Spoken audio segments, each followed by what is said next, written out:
السلام علیکم ورحمۃ اللہ وبرکاتہ۔ کیا آپ جانتے ہیں کہ سورہ واقعہ میں ایک ایسی دردناک حقیقت بیان ہوئی ہے جو ہر انسان کی آنکھیں کھول دیتی ہے؟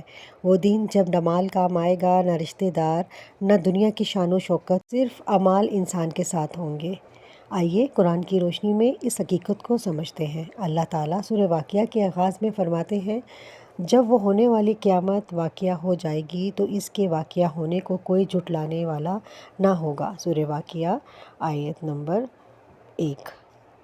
پھر اللہ تعالیٰ فرماتے ہیں کہ اس دن انسان 3 گروہوں میں تقسیم ہو جائیں گے۔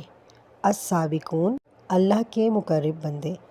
اصحاب الیمین، جنہیں اعمال نامے دائیں ہاتھ میں دیا جائے گا۔ اصحاب الشمال، جنہیں اعمال نامہ بائیں ہاتھ میں دیا جائے گا، اور یہی سب سے دردناک انجام ہے۔ سورہ واقعہ آیت نمبر 7۔ سب سے دردناک حقیقت یہ ہے کہ اللہ تعالیٰ اصحاب شمال کے بارے میں فرماتے ہیں کہ وہ جھلسا دینے والی گرم ہوا، کھولتے ہوئے پانی اور گھنے سیاہ دھوئیں کے سائے میں ہوں گے۔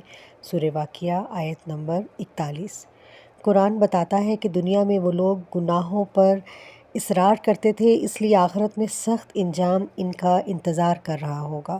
رسول اللہ صلی اللہ علیہ وآلہ وسلم نے فرمایا، عقل مند وہ ہے جو اپنے نفس کا محاسبہ کرے اور موت کے بعد کی زندگی کے لیے عمل کرے۔ حوالہ جامع ترمذی۔ ہمارے لیے سبق یہ ہے کہ سورہ واقعہ ہمیں ڈرانے کے لیے نہیں بلکہ سنبھالنے کے لیے نازل ہوئی ہے۔ نماز کی پابندی کریں، گناہوں سے سچی توبہ کریں، قرآن کی تلاوت اور اس پر عمل کریں، آخرت کی تیاری کو اپنی زندگی کا مقصد بنائیں۔ اگر یہ ویڈیو آپ کے دل کو چھو گئی ہو تو اسے ضرور شیئر کریں تاکہ زیادہ سے زیادہ لوگ سورہ واقعہ کا یہ عظیم پیغام سمجھ سکیں۔ اللہم اجعلنا من اصحاب الیمین ولا تجعلنا من اصحاب الشمال، آمین۔